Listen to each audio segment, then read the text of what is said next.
Hello, I'm Eugenio Hernandez. I'm a class of 2007 Loyola University in New Orleans graduate and past president of the Alumni Association Board of Directors.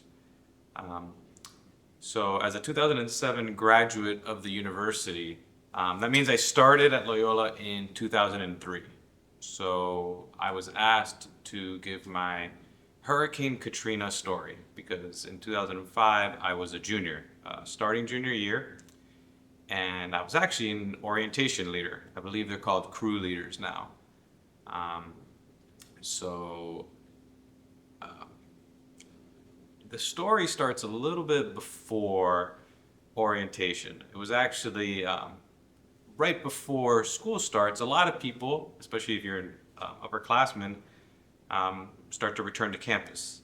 Um, and it's, living off campus, I was able to come back a little bit earlier.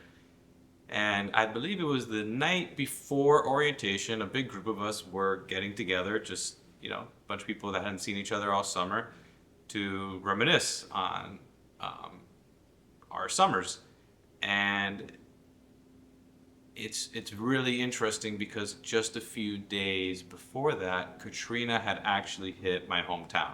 I'm originally from Miami, Florida, and I hadn't heard from my parents. Again, this is before iPhones were huge, before social media, Facebook, Instagram, TikTok, all these things weren't really around in 2005. Um, so I was a little concerned, but Katrina wasn't on really our radar at all. And this was about Friday night, okay? And the next morning, I wake up, and when I arrive on campus, the shift was so extreme, was so tremendous.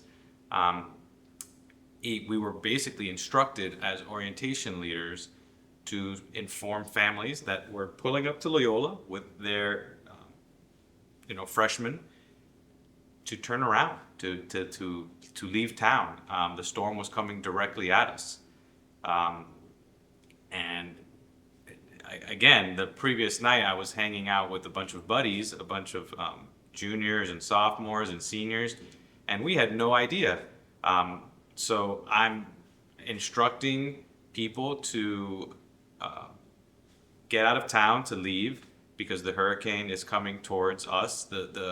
We know a couple of days later it actually turned more towards Mississippi, but the trajectory was dead on for New Orleans, and people were very, very, very scared on that Saturday morning. This is really when the highways, what time you left that day was really, really important. So being from Miami and having seen the storm had actually caused some damage there, I immediately asked to leave and go warn my roommates. So I get back to my house after having spent some time on Loyola's campus that morning, informing parents to leave, and tell my roommates we need to pack the cars and get out of town. What people did or didn't bring with them is what, in many cases that morning, what they ended up either losing or what they didn't see for months. And again, my story is not one of extreme loss. Telling your Hurricane Katrina story is a little difficult at times because I feel fortunate. I didn't at the time, but when you look back on it, you realize I just lost a couple months in New Orleans, a few items, and the stories about Hurricane Katrina are horrible. The number of people that lost everything, the number of people who died from the storm, it's horrible. And again, when you're living through these events, it's difficult to put that in perspective. So I tell my roommates we need to evacuate, we need to get out of town. And luckily, I was part of a fraternity, Phi Kappa Psi. We had a bunch of brothers that lived in Lafayette. So almost 20 to 30 of us got in cars and all evacuated to Lafayette, Louisiana. And in our minds, Um, this was a hurricane. This was just a good time to say, oh, school's going to be pushed back a week. We're just going to go have a great time in Lafayette. And this is all going to blow over, no big deal. We had no idea what was about to take place. And the truth is, the storm did turn towards Mississippi. Even after hitting New Orleans, missing New Orleans and hitting Mississippi, we were celebrating that night because we were thinking, all right, we get a couple of days off of school and we'll be back in a week. And that's when, again, no social media, no internet really that is giving you these updates like they do today. We wake up and the levees had broken and the city was flooded. It was a really shocking thing to kind of digest as a 20-year-old. That New Orleans, where many of us had fallen in love with the city, we weren't going to be able to return. And we had to quickly shift gears. The roller coaster of emotions was kind of impossible. It's impossible to explain because we don't want to miss time in school. But some of our fraternity brothers, some of our really good friends, were from the local area. I'm from Miami, and I'm, again, losing some possessions, but some of my friends lost everything. And we're all experiencing all these different emotions at that time together. And so we all, actually, another one of my fraternity brothers is from Omaha, Nebraska. And so it's about Tuesday, and his mom teaches at Creighton University. So we're going through all these emotions, and some of us have no idea what we're going to do. We can't get back to Loyola. There's no Zoom. There's no option of continuing our education. For all we know, Loyola's gone. We really had very few updates. We just know we couldn't go back to the city.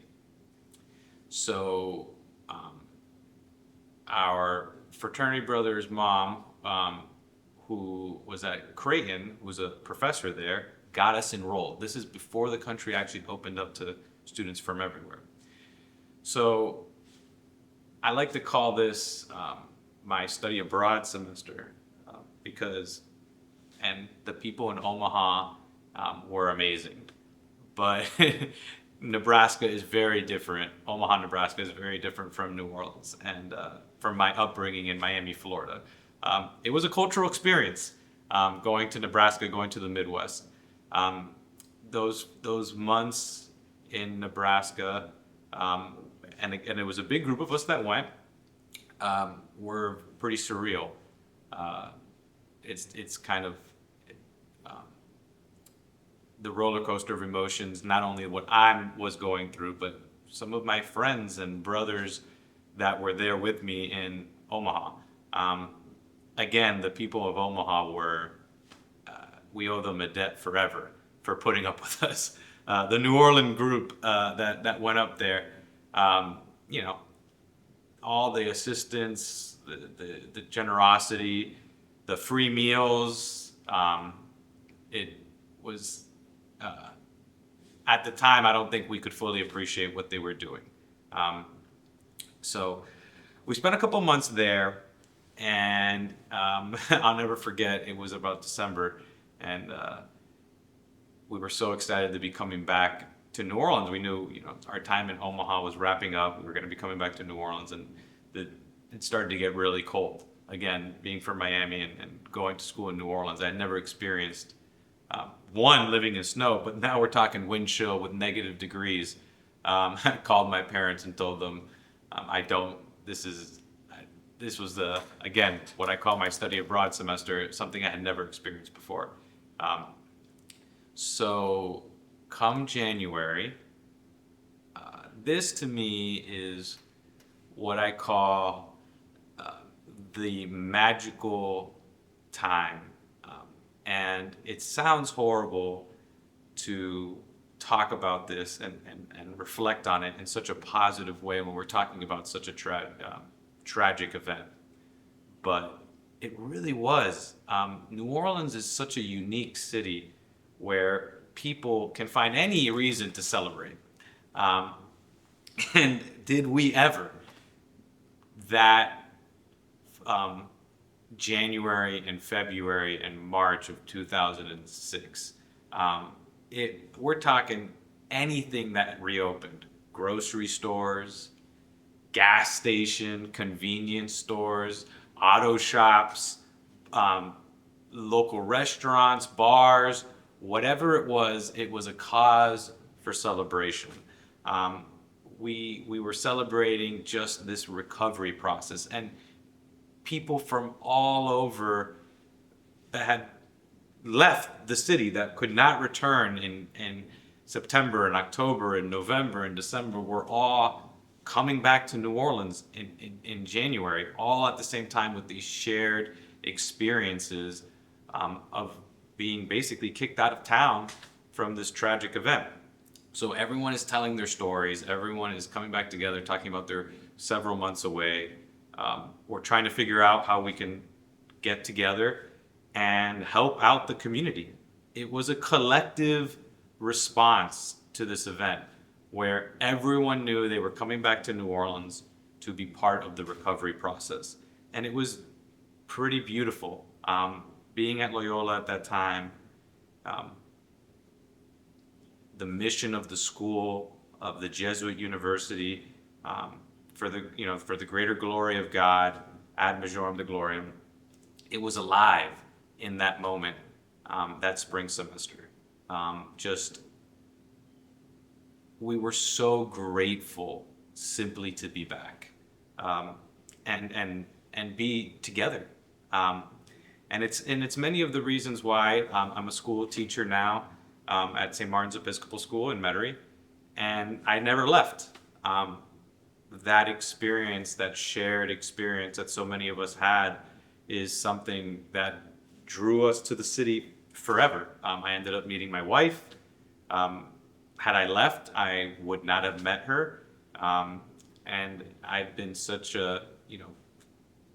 getting involved in the city has been something that was ingrained in me through that horrible experience. That is so important to stress, but that shared experience when we came back was really in a very surreal way. That shared mutual discomfort that so many of us experienced created something pretty beautiful. And so that's my Hurricane Katrina story. Thank you.